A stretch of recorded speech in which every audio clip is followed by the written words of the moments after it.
గోంగూరలు ఎక్కడ ఇవి? మా పెరట్లోని కాసి నిన్న చూస్తే సరిపోని ఈ రోజు ఉదయం లేచేసరికి చూసేసరికి బొగలు మొత్తం విడిపోయి వదిన.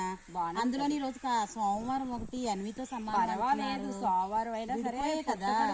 ఏమో ఆయన వద్దన్నారు. పర్వాలేదు, నేను ఉన్నాయి కదా అయితే క్యారేజ్ కి వండేస్తానండి అంటే ఈ రోజు అన్వితో సమానం అలా వండొద్దు అని చెప్పి మేమైతే సోమవారం అయినా తింటాం. ఎందుకంటే ఇది ఒక పంట, దీన్ని నీసు కింద ఎప్పుడు మనం భావించుకోవాలి. ఏదో అత్తాకోళ్ళు స్టోరీ అంతా స్టోరీ, అది వేరే.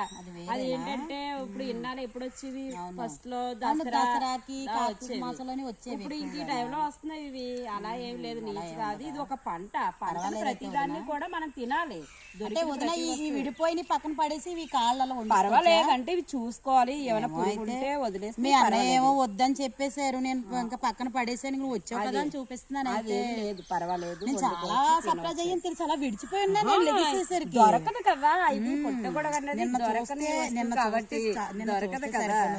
నాకు చాలా ఇష్టం. నిన్న చూస్తే సరిపోను బాసాలా పెట్టుకొని మస్తు వండుకొని తిందాం అనుకున్నా. ఈ రోజు మండే వచ్చింది.